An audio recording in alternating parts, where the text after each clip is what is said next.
Myron, is there anything in your collection that is objectively terrible to drive? Oh, yeah. Yeah, no doubt. Tonight on That Car Show, it's our pal Myron Vernis. There are car collections, and then there are car collections. And if you are into the rare, the unusual, the eclectic, and the sublime, you're going to want to keep listening, because chances are Myron's owned it. He's a great storyteller too, and his knowledge runs deep. This is a good one with a guy who's got the coolest stuff and coolest friends in the car world. It's Myron Vernis, author, collector, and one hell of a nice guy. And it's That Car Show. Myron Vernis is one of the world's great car collectors, but the cars in his collection aren't just your typical Ferraris and Porsches. They're even more incredible. He's got unobtainium like a Mazda Cosmo, a Toyota 2000 GT, a Ghia 450 SS, and an Autech Zagato Stelvio AZ1, and it just gets more rare and interesting from there. He shares his cars, too, as a frequent exhibitor and occasional judge at events like Pebble Beach, Amelia Island, and Radwood, and I love that we can now say those three names in the same sentence. He's also the co-author of, along with Mark Brinker, the book A Quiet Greatness, Japan's Most Astonishing Automobiles. And of course, being Myron, it's actually much more than a book. It's probably the definitive work, and it's actually 4 books plus a supplement. So, and we've wanted to have Myron on That Car Show for a long time because we know this conversation is going to be wonderful. Myron, my friend, we're so glad to have you on the show. Hey, thanks for having me. It's my pleasure. Just one slight correction. I don't have a Toyota 2000 GT. I've got you don't? Sports 8. Okay. I have a Sports 800, which is the predecessor, and I've got about 10 other Toyotas, but no 2000 GT. I went to Pebble Beach once with Mark, actually, before we wrote the book, with the intention of buying a 2000 GT, and neither one of us fit. So Really? ended up saving a lot of money that weekend. Well, there is a website out there that says Myron Vernis's 15 most unusual cars, and that's in the list. So I'll have to send you the link later. But I'm glad to hear that I'm not the only one who can't fit into some of these things, and I suppose that factors into your greater collection as well. But so Myron, I imagine that a man who appreciates the interesting cars that you do has an equally interesting origin story of your own. I don't know. It's an immigrant story. We lived in Greece till I was 5 years old, and I grew up in a family that didn't like cars, or maybe thought that they were like the worst of the necessary evils. But we moved back to Akron when I was 5 years old, and Akron was kind of a blessing for a budding car enthusiast. My mom said when we lived in Greece, we lived in an apartment. I used to sit on the balcony and just watch the cars go by all day long. So I was an easy kid to babysit. But when we got here, Akron was the rubber capital, right? We supplied all the tires for Detroit. So the car enthusiasm was a very high level. Actually, up until about 1970 or the early 70s, the Akron-Cleveland area had more cars per capita than any place in the world. And then, the Rust Belt kicked in, and things kind of went south. But it was a great place to grow up for a budding car enthusiast. Yeah, I bet. I'll tell you a funny story real quick. As a kid, we never had cable. And so my little sister and I grew up watching, as sort of a goof, there was a televangelist from Akron named Ernest Angley. Oh, I don't know if he's still alive or not, but he was one of these guys that would smack you on the forehead. And that was our association with Akron, Ohio for years and years and years. Yeah. I know there's more to Akron than Ernest. So his church is still around. It's about 2 miles from where I'm sitting right now. Okay. Yeah, it's Akron. That's another thing that Akron was on the map for. Between Rex Humbard and Ernest Angley, the televangelists, man, we were the capital. You're killing it. Yeah. So your collection, is there a singular word you use for the kind of cars that you own? Because I think the word offbeat does it a disservice. Yeah, I don't think they're all I don't think they're offbeat, but they're different. It's, eclectic gets used a whole heck of a lot these days. I'd say if you look at the real definition, I think my cars are more eclectic because I just collect what I like, and I try to drive everything that I have, and that's kind of the most fun, right? You can be promiscuous with cars, but they can't be with your wife, right? Kim and I have been married 43 years, and but I can have all kinds of variety with my cars, and that's kind of where the real root of my collection is. Well, we're all aligned on that as far as like we all think that they should be driven. And Yeah. and I like the approach of like variety with the cars, solidarity with the wife. That's right. How many cars do you have these days? Last I read it was about 75. Yeah, I promised Kim that we'd get down to about 55 by the end of this year. So right now we're in the mid 60s somewhere. 55, I think, is a good manageable number, as you get older. Yeah, yeah. For people that don't have multiple cars or have a smaller number of multiple cars, how do you manage even 55 cars? Because that is still it's a great number. Yeah, it's not easy.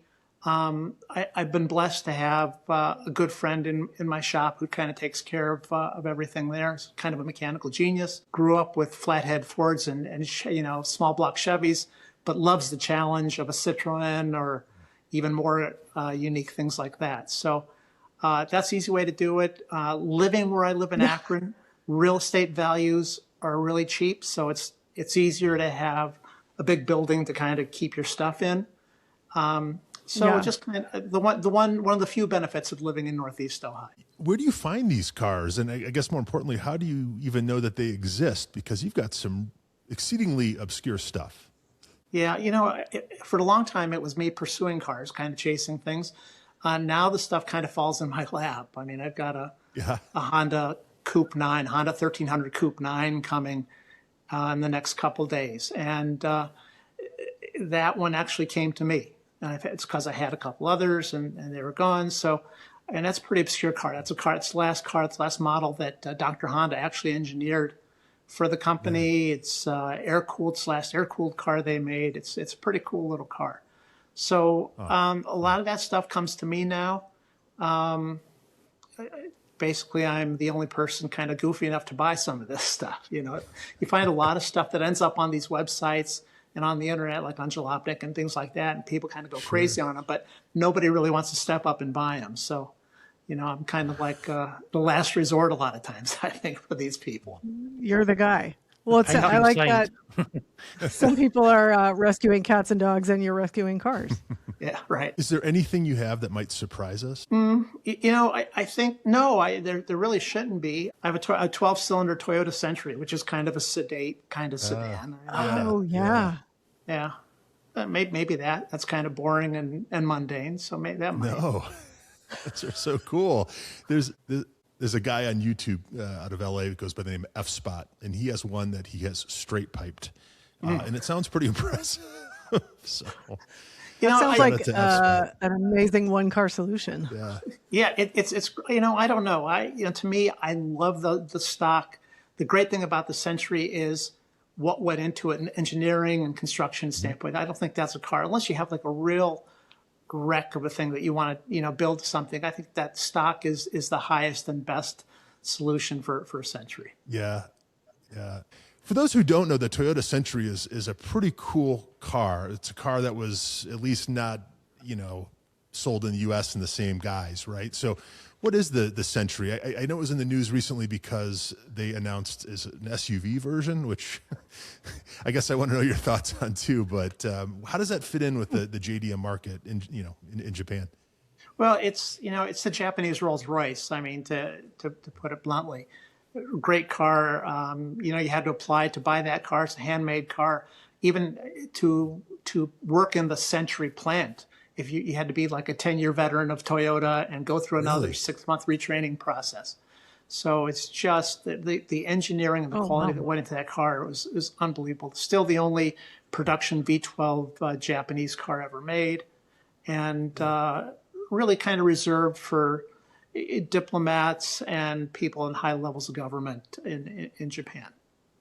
The fact that they're making it as an SUV right now, I think is terrific. I've got a car called a Toyota Harrier Zagato, which was sold as the Lexus RX 300 in this country, sold as a Toyota Harrier in Japan. So really regarded as the first crossover.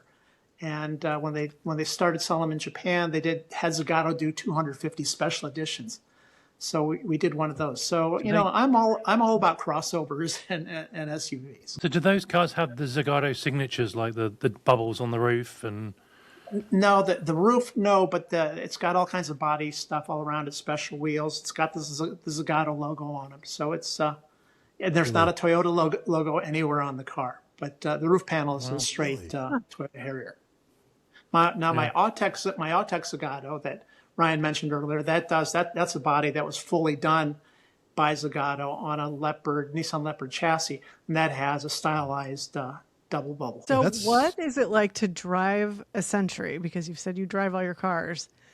What's it like for you to drive? And when you drive it around, do you feel like people know how special it is?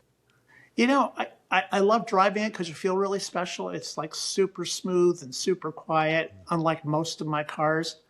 My wife loves sitting in the back seat. That one of the cool things about the Century is on the passenger side, there's a pass through so that the rear passenger side passenger can put their feet through and kind of stretch out. We close the lace curtains. Right. You know, they have their own HVAC system back there. They've got their own stereo system. They have 2 telephones. So, you know, I get the great pleasure is driving people around in that car. I said, you know, I'd love to be like an Uber driver if I could pick to make sure that there were like no jerks that ever got in the car. Right. I wouldn't even have to get paid. I would just, you know, have nice people back. Right. So we talk a lot on this show about what luxury means, right? And the Crown was a car that really, I think, was the epitome of luxury, at least in Japan, for many decades, right? And yet you look at a newer one and it looks a hell of a lot like an older one, right? At least to the eye, they didn't change too much. How did that car change throughout the years? Yeah, the Century, because the Crown was kind of a cut below. The Century, basically the same car for 50 years. Introduced in 67, first 30 years was very much unchanged. Then in 1997, it went from a V8 to a V12. That's when they did more integrated bumpers, but still basically the same structure and just an update. So really the same car in 2 series for 50 years. Then they took a couple years off and they reintroduced it as basically the SUV. And now they're talking out, for what I've heard, about spinning it off as their own division, kind of like a Bentley or a Rolls-Royce. Really? Yeah. We did talk about that, didn't we, guys? Yeah. Yeah, heard that like a superior brand to the Lexus, right? It's one up from the Lexus. Right. That's right, we did. Well, and we're seeing manufacturers do that more and more, like luxury or not, like they did with Ram, like they did with Genesis. So it'll be interesting to see that one. So rare is I guess, a common theme in your collection. Rare probably doesn't always equal valuable. Sometimes it does, right? Poster child for that statement. Yeah. You know, I guess, is there a correlation for you between rarity and the enjoyment you get out of it? Yeah, I think so. I think rarity kind of ties into it, only because a lot of times the spec or it was like a lost, a dead end road for some kind of technology that didn't work out. So the story was really good. So maybe not buying it for the rarity, but the rarity being a result of, you know, what interested me. I'm curious, when you call up your insurance agent and you bought a new car, like how much time do you have to explain exactly what that car is to them? So when we moved back to Akron 30 some years ago, I had maybe a dozen cars. It wasn't a heck of a lot. So called back my old agent, put the house on, the everyday cars. And he said, yeah, I can do collector cars. And then as the collection started to grow, and I was calling him on a fairly regular basis to add or subtract every once in a while, he finally said, you know, there's this thing called collector car insurance, and, you know, I'm happy to give up this portion of the stuff. So, you know, listen, there are really good collector car services out there. You know, Haggerty's is the 800-pound gorilla. Sure. I'm with Chubb, which I think is fantastic. You know, there are 3 or 4 others that, you know, they're used to, you know, people like me and collectors, right? It's collector car insurance is like the easiest thing in the world and the greatest thing in the world. It's a relative bargain compared to the other stuff. And I think the people that are in that are agents, kind of understand the hobbyists, at least the successful ones. So yeah, it's an easy thing for me. And you know, my agent with Chubb is terrific. She never questions me. I've only had one claim, and it was in a car that I only had for like 2 weeks. I totaled it. I totaled it 2 weeks after I bought it. Didn't even put it on the policy. You get like a 30-day grace period. And Right. and I totaled it. I put it in a ditch, and they gave me. I said, "Here's what I was going to insure it for," and it was no questions asked. It happened. Actually, we rebuilt the car. I bought it back out of Copart and bought a body shell, and we rebuilt it, and they have it insured again. Wow. Well, shout out to our new sponsors, Chubb Insurance. Right. Absolutely. You can't write a better commercial, right? Or at least a endorsement. Well, insurance payouts are one thing, but how do you find parts for some of these cars? Because we've listed a few of your cars, but you've got. Can you share some of the other cars, I guess, too? I mean, this is some obscure stuff.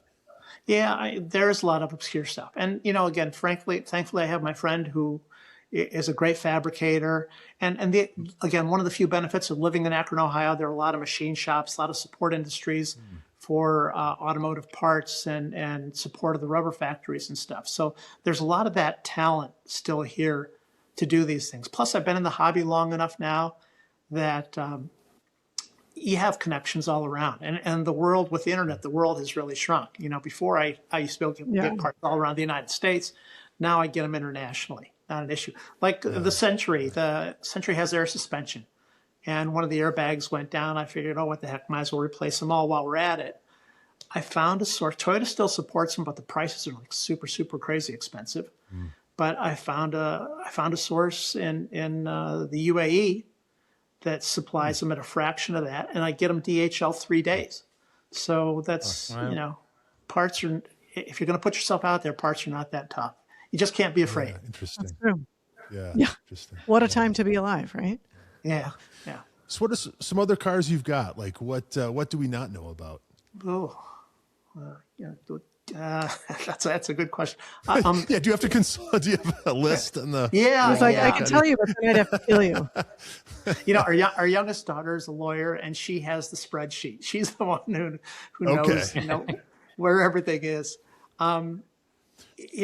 I was very much early on into Porsche 356s. I know you guys have talked about some 356s on the things. Sure. In fact, I have the first 356 I bought. I still have after 51 years.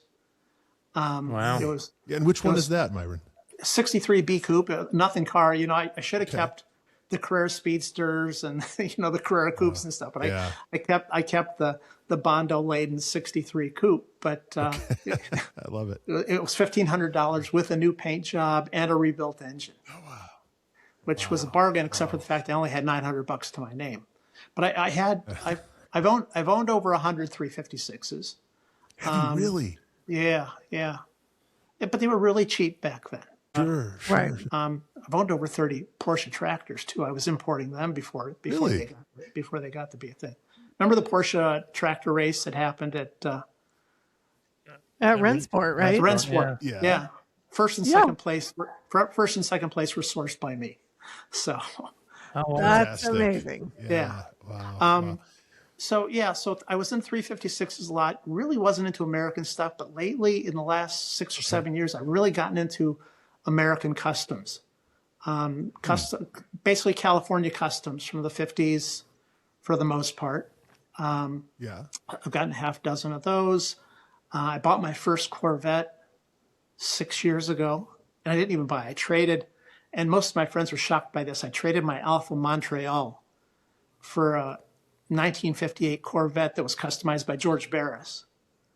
Okay. Oh, wow. Well, Yeah. if you're going to trade your good Montreal for something, that's a good one. I traded a car that I didn't like to drive, but I love to look at, to a car that I don't necessarily like to drive either, but I love to look at. Yeah. But, so customs are a big thing for me now. Can we come back to that Alpha Montreal for a minute? Because this is one of those cars, I've heard that refrain from others too. They're just beautiful, but they're very complicated. They're not great to drive. And that was your experience as well, huh? Yeah. I lusted for one for a long time. It took me a long time to source it. I found one in Greece. Yeah. It was a 2-owner car.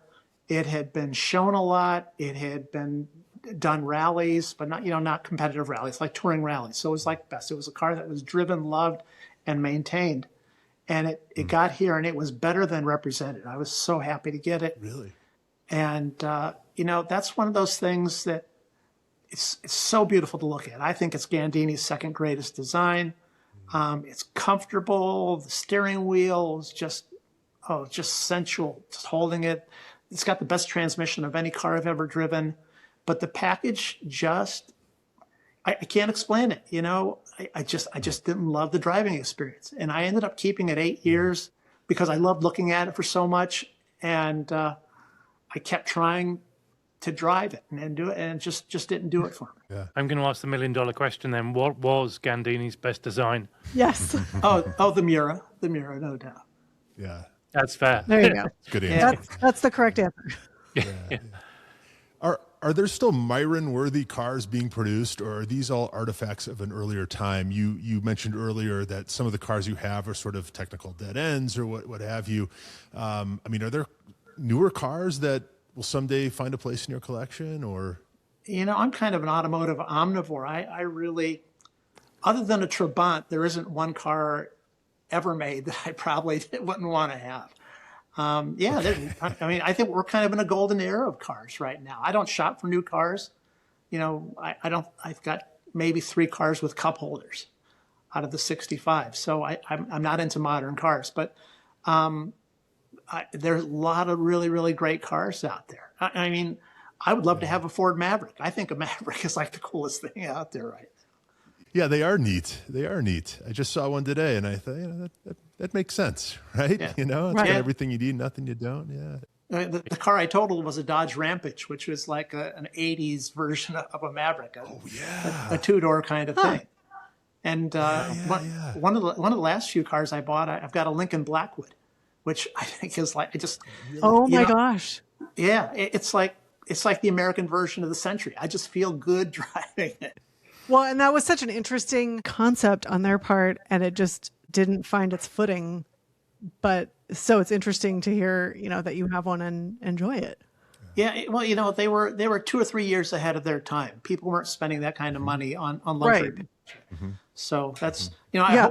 I hope Lincoln gets back. I like Lincolns too. I've got 4 or 5 Lincolns. I mentioned my dad hated cars, but the only car he ever enjoyed, he bought a new 49 Lincoln Cosmopolitan Town Sedan, which was a 1 year only big bubble bathtub with a fastback. So he always talked about that. So I found one and I've got that, and it takes up a huge amount of space in my garage, but it's the only car I've ever bought for sentimental reasons. How many of your cars come with membership to a car club of that manufacturer or model? Are you subscribed to many car clubs? No. I used to be, and single mark car clubs almost ruined the whole hobby for me. Just wasn't, the people, I was in the 356s when it was a great community and you helped each other, and here you can use this Volkswagen part over here, so you don't have to pay 3 times as much for Porsche stuff, and you traded stuff and you gave each other parts if everybody else needed it. And then it got to about 6 or 7 years ago, I was chairing the 356 Registry Concord, the East Coast Holiday, and all these guys that I used to trade parts with and give stuff away with, all they wanted to talk about was how kids don't like cars anymore and how much their 356s were worth. And that was true of pretty much every other single mark car club. So I quit pretty much all my single mark clubs. And I only do events now that are just very open, kind of a wide variety kind of things. And Sure. It's very freeing, and it gives you a whole heck of a lot more pleasure, to do those things. Plus, I find most of my car friends now are half my age, which is, they have just as much enthusiasm now as I had when I was their age. It's just the kids, the young people, there's as much enthusiasm now as ever, right? It's just like growing up, our folks were into Model Ts and Model As. People in my generation were in the 50s and 60s, American Muscle. These kids today, it's just like my generation. They're into cars. They're just not into the cars that, we grew up with, which is totally logical. which is one of the Right. reasons we did the book on Japanese cars. We really felt important to legitimize that segment of the hobby. Well, let's talk about that book, A Quiet Greatness. I was going to ask why Japanese cars, but I think you just answered that. Right. So tell us about this book, because it's this massive undertaking. I don't know where you would even start with something like this. I think it's got something like 2,200 photos. So what is the process there, and what was the timeline in completing it? Well, we got into Japanese cars really because of the Peterson Museum. I was doing a rally in 2015 with a car that was sponsored by a Japanese nostalgia car. It was a Mazda R130. It did some time at the Peterson Museum, a Luce Coupe, only front-wheel drive rotary engine car that Mazda ever built. And there was the Japanese car cruising at the Peterson. And I went to it. And I was like double the age of the average person there. And it was just such a great grassroots crowd. And just the vibe was just so good. It was about the time I was getting disillusioned in the Porsche hobby and all that stuff. And I saw, man, these were my people 30 years ago. And I told my friend Mark about it. Mark is more into Italian coach-built sports cars from the 50s and 60s, but again, a real enthusiast. And that's when we started looking at cars. And, a lot of these early Japanese cars were, if not built by Italian designers, they were designed by the Italians, at least a lot of their hero cars. So that's what got us into researching it a little bit. And we talked about it for a few years that we really should do something about it. Mark had written a couple other books. And I retired, and he said, well, we should do it at this point. And we were going to do a coffee table book, about 300 pages, 250 to 300 pages. Just make it like your typical Ferrari, Porsche book, make it nice, shiny, glossy kind of thing. Then we started discovering cars. And, and it just kind of grew and grew as we found more and more cool cars. We kind of joke that, the Japanese were with their cars like the French with their wine. They kept the best stuff for themselves. And we just kept discovering cars, and that's how it grew into 1,400 pages and 2,200 images. And the most expensive part of that was we kept discovering cars that we decided we needed to buy. So as a result, but by the time we finished the book, between the two of us, we bought 18 cars that before we started the project. Before we started the project, we didn't even know these cars existed. So it was. That's fantastic. That's amazing. Yeah, that's the epitome of practice what you preach, and as far as being an ambassador for Japanese cars. Yeah. Well, and it was a 6-year project from beginning to end. Yeah. We wanted a really high-end book. Again, we wanted a Ferrari quality book. We took it to all the high-end publishers. They said, this is amazing, but no one will ever spend a lot of money on a Japanese car book. So we decided to self-publish because we didn't want to cut any corners. And we took a big risk there. But happy to say that we sold out. It's sold out now, so it was great. Wow! Congratulations! Yeah. Thanks. Will there be a second edition? Because I feel like JDM cars really are having a moment. You see these cruisins at the Peterson, young people into the Skylines and importing the 25-year stuff now. I mean, it's just I got to think there's another wave of customers for you. Well, not for me. There's not. When we were promoting the book, a lot of people were asking the question, aren't you afraid that someone's going to go out there and copy you now and start doing this? I said, well, that's kind of our hope. We want other people. Yeah. We want to start the trend. Mark's actually finishing up a book now on the Pebble Beach road races for the 70th. It'll be released at Pebble Beach for the 75th anniversary. So he's doing that on his own. I'm proofreading it for him, but it's his book. And I think we have, in the museum, we have the Monza that was the reason that the races stopped. Really? Yeah, I think so. It's on loan. It's not a property of the museum, but there was a significant crash, and that's when the races stopped at Pebble Beach. People don't realize that the Concours, the car show, was basically a spin-off from the races. The races were there before the car show. It was just something else for people to do that weekend. Yeah. Well, things have changed. Yeah. Well, and it's interesting when you look back. I mean, I feel like a lot of the significant races obviously also had a significant crash. I mean, you think about the crash at Le Mans that didn't stop the races entirely, but it impacted Mercedes' participation, stopped it for a long time. Yeah. Myron, I know that you've been a judge at Pebble and also Radwood, which I love the contrast there.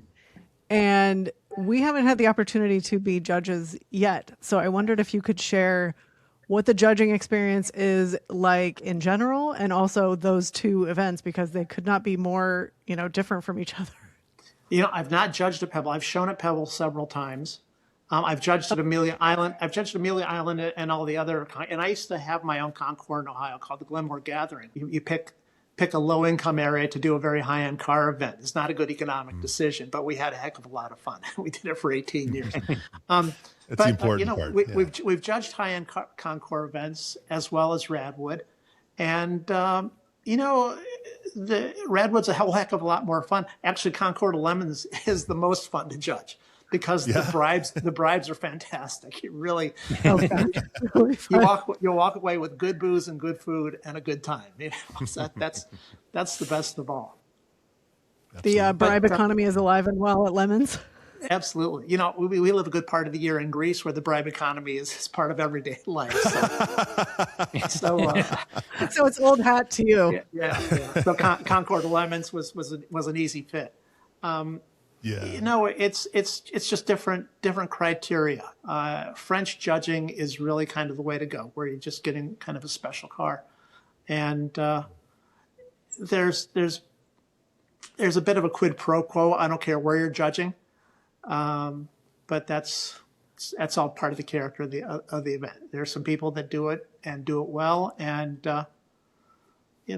more power to them. Let's talk a little bit about your involvement with Radwood. Because we had Art Cervantes on a while back, which was a fun conversation. And my introduction to Radwood was at Amelia a few years ago, maybe 3 years ago. And I don't know why this stuck with me so much, but I saw 3 Buick Riatas in a row, right? And there was a guy who was there with all the Buick, Riata, clothing. Regalia. Yeah, regalia. Yeah. It was, and it was just, between us 4, I think I enjoyed the Radwood part of Amelia more than I did the actual Concours. It was just so great. It was just because it's stuff that I could connect with in a way that I couldn't connect with a lot of the other stuff, and when you say, the kids, or when you don't say this, but when people say, the kids aren't into cars or whatever, just go to a Radwood event. It's got the most energy of anything out there these days, So right. Is this something? I beg to differ. Yeah. So you're pretty heavily involved. What do you bring to Radwood? We've done all kinds of stuff. One of the founders of Radwood, one of Art's original partners, Brad Brownell, is a good friend of mine. We do Cars and Coffee every week together. Oh, you do? That's cool. Yeah. So, that's exactly why I love Radwood. Is my kids. So I have 2 girls in their mid-30s that grew up, in the car scene. But Radwood is their thing. Actually, in 2019, I bought my Autex Zagato at the Bonhams auction at Pebble Beach at the Quail. Had it shipped home. Kim and I went back to Greece, and my daughter called me. She said, "Dad, Radwood's coming up in Detroit. They're doing a Radwood in Detroit." And the Zagato had been delivered to Akron. She said, "Can Zoe and I take the car to Radwood?" So before I ever even sat in the car, my kids put 1,000 miles on it. Won Radiston show at Radwood, Detroit. Brought it back. They had 2 giant dogs sitting in the back, the whole thing. And they were just so pumped. 2 years ago, Amelia Island had a class for 80s, 90s Japanese performance cars. So my same daughter and her husband drove it from Cleveland to Amelia Island in the worst weather possible. Went down, showed it at Radwood on Saturday, showed it on the Concours on Sunday. Won a class prize in the Concours. And drove it back the next day. So put 2,500 miles on it, and we're just totally pumped and had a great time with it. So that's, that's what I love about Radwood. Yeah. I think Japanese cars are really having a moment at the minute. I mean, you look at this year, I think both the Quail and Laguna Seca will be featuring Japanese cars as specific categories. Only last week, Cars and Bids sold what was pretty much a standard STI for over $100,000. Right. So they seem to be coming into their own right now. It's been a slow process. We thought when the book was released, we thought that would kind of pump things. What we've noticed is a lot of the historic cars, the cars of the 60s or so, again, the Italian, either coach built or Italian designed cars, low production cars, don't have the enthusiasm that the Skyline GTRs and things like that have. So I don't know if the Subaru, the STIs and things like that, those cars are great to do that. I don't know some of the vintage cars will ever catch on because they were never sold here. Plus the generation that's into the Japanese cars now hasn't been educated enough on the older stuff. It seems like movies and motorsport seem to be two things that really help put Japanese cars on the map. You know, you look at Fast and Furious, and that was a big catalyst for various Skylines. Or you look at, Colin McRae driving a Subaru Impreza and, winning a world championship. And that sort of stuff, I know that there were Datsuns raced earlier than that, but that sort of stuff seems to really help put those cars on the map. Yeah. Well, John Morton, who raced for Pete Brock, just got inducted into the Motorsports Hall of Fame. And he was famous. He raced everything, but he's famous for racing the Datsuns, in SCCA. Yeah. And Pete Brock's going to be the Grand Marshal for Laguna Seca. Is he really? Yeah. Oh, that's Perfect fantastic. timing. Yeah. Yep. I That have was just announced. I have a car called a Hino Contessa, and very few people know this, but Pete Brock formed BRE with Hinos. The first 2 years of BRE race cars were Hino Contessas. Hino was thinking about coming to the U.S. market. Hino was going to come to the U.S. market, and they wanted to set kind of level of expectation, win on Sunday, sell on Monday kind of thing. And just as they were getting ready, I was with a car designed by Giovanni Michelotti, and just as they were getting ready to come into the U.S. market, Toyota bought Hino and decided, well, they didn't need a car competing with their Corona, so they stopped automotive production. So Hino, even today, is Toyota's medium-duty truck line. But Wow. they got pulled. The whole thing got pulled out from Pete. And Toyota came to him. It's kind of an interesting story. It's in the book, by the way, with some previously unpublished pictures that Pete provided for us.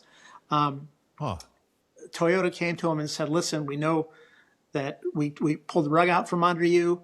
We're going to give you the 2000 GT race program. We're going to send these 2000 GTs. You're going to get the 2000 GT race program. He said, great, that's fair. 6 months later, no 2000 GTs. And one of his guys shows up at the shop and says, hey, I was just at Shelby's place down the road. He's got the 2000 GT race cars. And Shelby found out that they were going to give the program to Pete Brock. He went to Japan. He was a Toyota dealer and the West Coast Goodyear distributor. He went to Japan, talked to Mr. Toyota specifically and said, hey, you owe this to me. Toyota switched it to Shelby, never told Pete Brock anything. And that's how Pete ended up racing Datsuns. With the Datsuns. And he was successful. Didn't Bondurant race some of those for a while?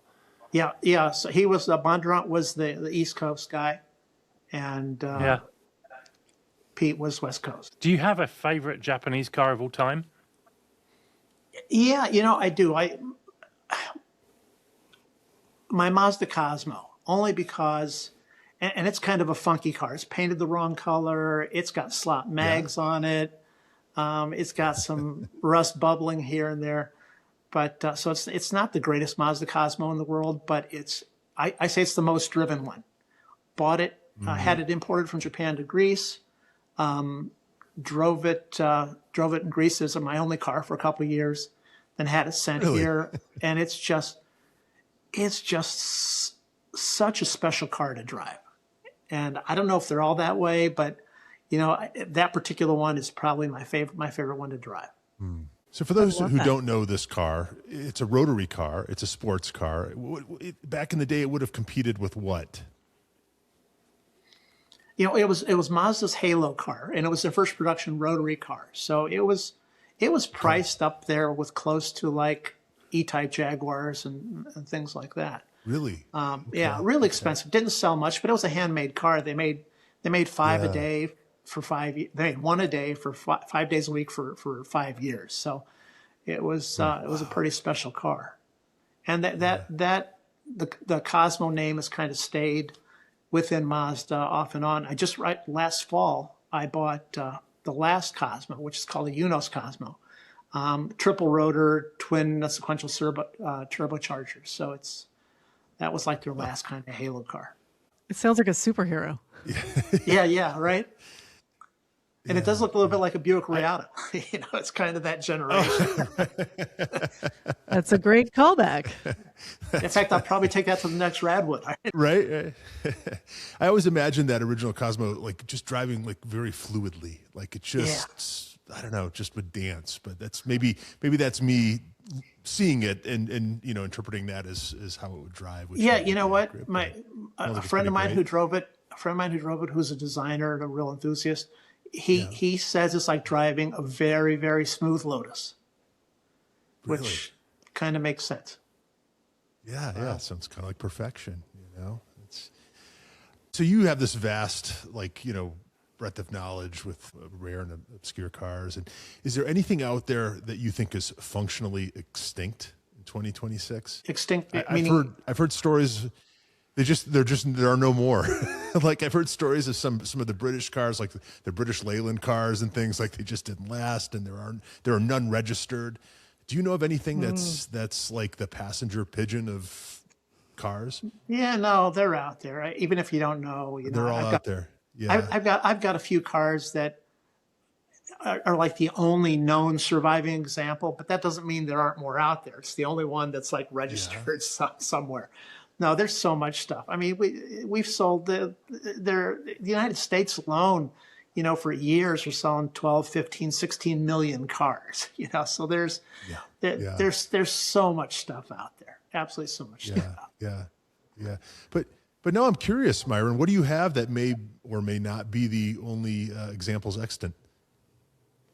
A few things like that. One I recently sold called the Hoffman X8, which is really kind of a car that was built in 1935 under all kinds of veiled secrecy, mid-engine X configuration, 8-cylinder, kind of all kinds of international connections. I just sold that to a friend.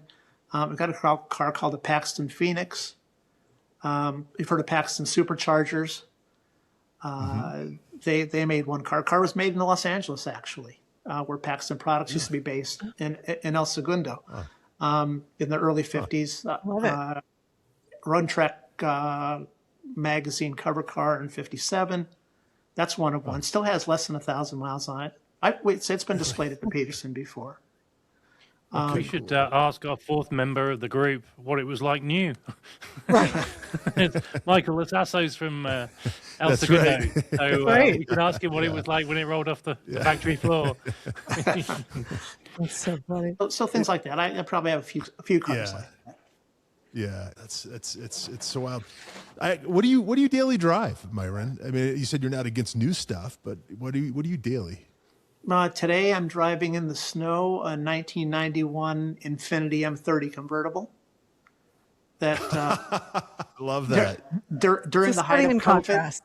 During the height of COVID, I bought in Los Angeles. Matt Farah picked it up for me, did some service on it, and we flew out and drove Route 66 home. That's so cool. That's so cool. Got accosted in Eric, Oklahoma, for voting for Joe Biden, just because our car had California tags in it. Oh my gosh. It was. So I bought that with the idea of driving it home and flipping it, but it's just such a really good, just everyday kind of beater car, and you can put the top down when you want to put it down too. I only drive old cars. That's probably one of my newer cars. My wife has a modern Subaru Outback. That's kind of it. Okay. Oh, nice. Well, you're in the right place because I'm finishing up some time with a Forester Wilderness, and Ryan had one as well recently. Yeah. I referred to it as a squonk in an article I wrote. Now I'm regretting it. I don't know if you ever listened to Steely Dan, but there's a line about a squonk, which is a mythical forest creature in Pennsylvania, which is kind of homely and ungainly. And I'm afraid I may never get another Subaru press car again, Myron. But I got to speak the truth. Well, listen, Subaru has made a fortune out of not talking about their cars in their ads. So I think there might be a real opportunity there for them. That's a good so point. funny. Yeah, it's about the experiences you'll have, right? Not the car itself. And, safety, dogs and kids, right? You've got Mazda, which I think makes like the greatest Japanese cars, but can't market themselves out of a wet paper bag. So it's the total opposite. Yeah, I am loving the Forester, and I'm very sorry to see it go, but it's been really fun. Yeah. Well, Lindsay took this thing to Dirtfish, the off-road school up in the Pacific no kidding. Northwest, and you should see the videos. I mean, she got air and everything. Well, and it was heavy snow, right? Yeah. Yes, we had between 1 foot and 2 feet of snow the day before we did. It was a women's off-road event through Avance, and we did the off-road course at Dirtfish, and the car just chewed it up. It was so much fun. And last year I went and it was muddy because it had been pouring rain. This year we had snow and like double the water we had last year. The water was really deep, but put the car through its paces and it performed beautifully and we were comfortable the whole time. And I can't wait to go do it again. That's awesome. Just put on your calendar, line up a Subaru press car for this time of year every year, and you're good. That's right. 2 years in a row, so I feel like I'm off to a good start. I think Subaru already know. Yeah, they're like, ooh, it's coming up that time again, isn't it? Well, Lindsay's going to be calling us next week. That women's off-road day's been booked. Oh, boy. But they are sort of a paragon of like car as appliance in the very best way, right? Yeah. Right. And they've got some old school bits, I mean, the ones that are worth keeping, and then, they've got some new, bits that are there for a reason as well. But, we talk about, cars as appliance and this kind of thing, and it's not necessarily a bad thing. We also play this little game on the show, like the best year for a certain mark, right? And I will go to my grave saying 1990 was peak Honda and peak Nissan. Right, you go into a Honda or a Nissan dealership in 1990. Now, granted, I was born in '75, so I was 15. This is when I was really starting to pay attention to cars. But you go to a Nissan dealership, you get a 300ZX, a 240SX, the four-door sports car, the Maxima, the hard body truck, the Pathfinder. Honda was very similar. They had their brand new Accord, right, the Prelude. So, when was peak JDM for you, Myron Vernis? Whoa. I think right around that time, I mean, early 90s was like super stuff. I mean, Nissan was just kind of wrapping up the R32s. They had the Z32, there's early 70s, tough to beat. I mean, the 2000 GT was still, 2000 GT was early 70s. But that's kind of super great time. Well, I feel vindicated. Challenge Ryan on this, to be honest, because I think peak Honda is NSX, so you're a few, maybe 4 years too early, Ryan, on that one. And peak Subaru is like mid 2000s. So, can you explain why that's peak Subaru for you? Yeah, like you look when the 22B came out, right? There was the rally car of choice and the road version, and so for me that was why it was peak. But Myron's the expert here. What do you think? Right. Yeah. No. I listen. It depends on the car. Like Mark, my friend, my co-author, has got a 22B, and he absolutely raves about it. But I tell you that he thinks he would rather drive. He's got a Pulsar GTIR Nismo edition, which is every bit as good, but for a fraction of the cost, and had nowhere near the success in the rally circuit than the Subaru had. So you can pick out cars, I think, from any era. Even like when cars were like really, really bad, there are always some standouts in certain years. So you learn to appreciate those things. Yeah. Well, talking about NSXs, I think we can all remember when you could get an NSX for 25 or 30 grand, a pretty decent one. Those days are obviously far behind us, and I know that this is not a hobby about making investments or money, or it's about the joy of the drive and all this. But Myron, from where you sit, what should we all be buying these days? I've never bought a car for investment, although my wife won't listen to this, so I've lied to her about that down the road. It's like your secret is safe. It's like the Infiniti I'm driving 6 years later. That was going to be a quick flip. Unless she goes on vacation to Peru, and then you're in trouble. But we've been to Peru a couple times. My own were huge there. I don't know if you know this. We were number one for a long time. Oh, really? Yeah. Oh yeah, Go figure. believe it. We've since Yeah. dropped to 14 since we, gave them a shout out. So, I don't know how that works, but They're like, we didn't want anyone to know. Stop that. Well, Guilty pleasure. yeah. Right. for the last 3 months, you're probably #1 in Crete too, because I listened to all your stuff while I was there. Oh, fantastic. thank you. That's fantastic. That explains the bump in Greece. We Yes, appreciate it. yes, You get the bump in Greece, absolutely. Yeah, so love it. there's So, yeah, I don't know. Listen, I still think NSXs are a good buy. If you look at the enjoyment per dollar value, the things, if they're treated halfway decently, are Honda bulletproof. I think I can't. I've never tried to judge a car based on monetary value, because the enjoyment value is the most important aspect of it for me. So, listen, there's some cars really expensive that people can't afford. The cars I can't afford. The cars that I'd like that I can't afford. But I could still say they're good values if you can afford them and enjoy them. I mean, you look at, Doug DeMuro and his Carrera GT, right? I mean, it's an expensive car, but he's driving the heck out of it and he enjoys it. And that's kind of what it's all about. And I think the great thing is with cars, if you're into cars, you can find a car in any price range that you can maximize your enjoyment for the budget you have to spend. You don't have to spend 10 figures. Five figures to get a great car that you can enjoy. Again, this Infiniti, I drove it cross country, and I paid like $5,000 for it. I mean, it's crazy.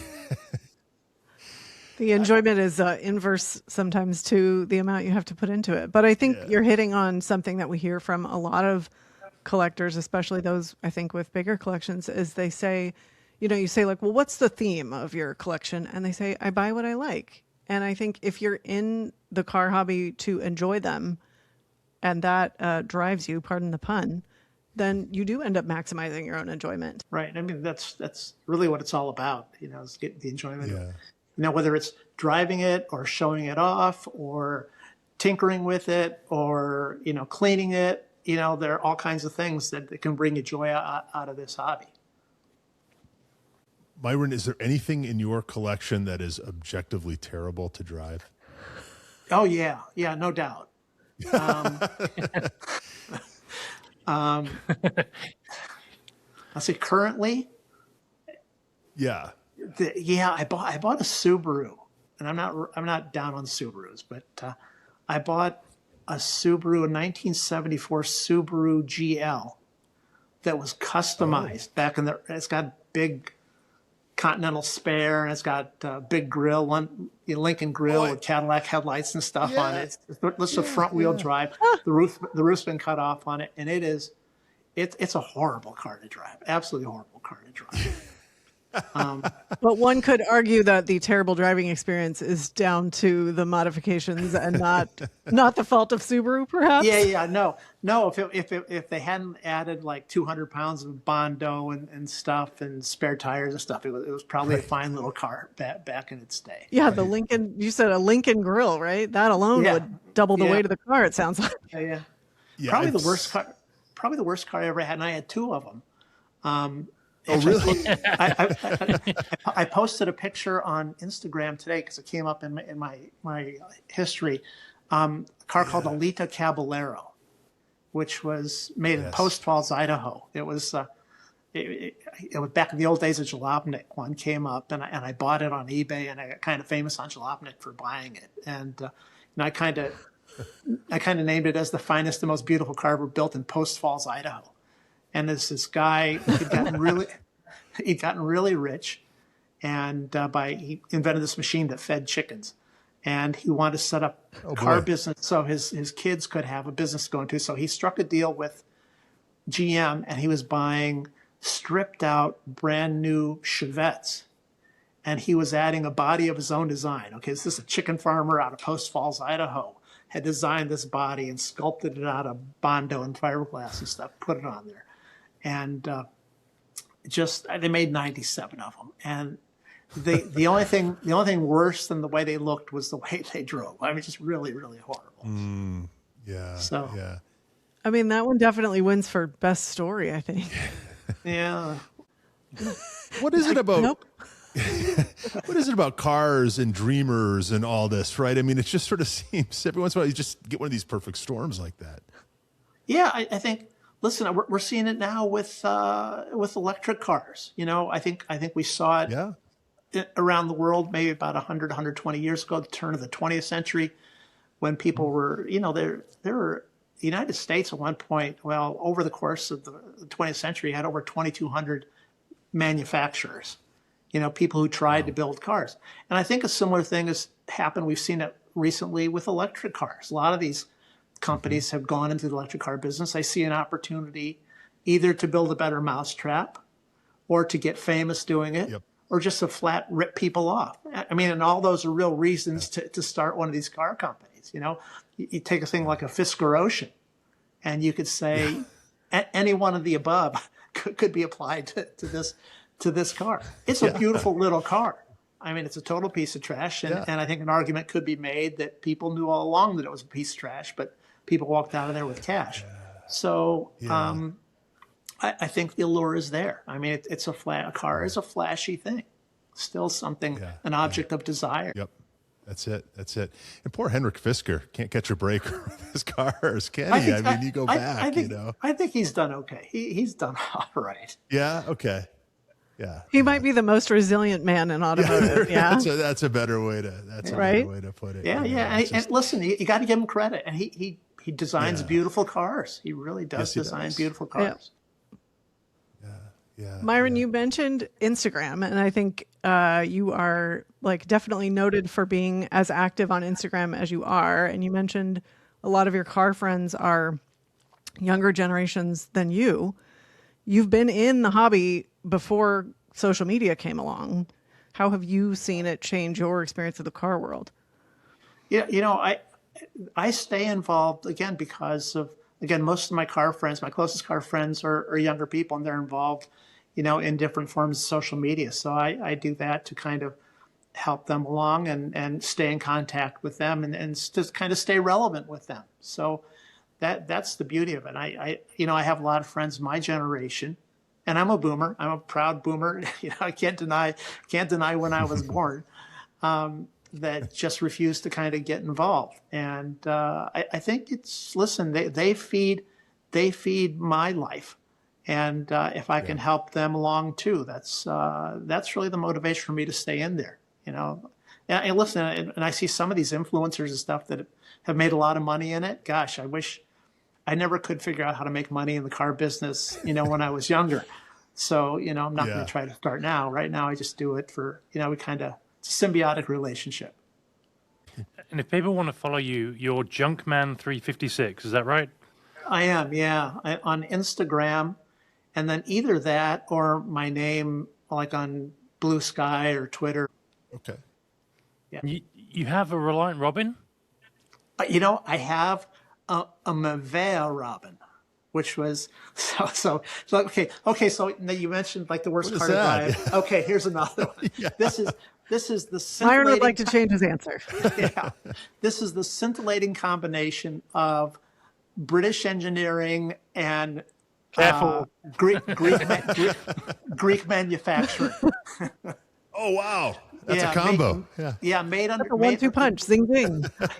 Reliant Robins made under license in Greece in the mid 70s. I mean, there's certain things Greeks shouldn't be doing, and one of them is building cars. It's amazing. There was a famous Top Gear episode from the newer Top Gears where two of the hosts took them and had a race, and I think they managed to tip them both over.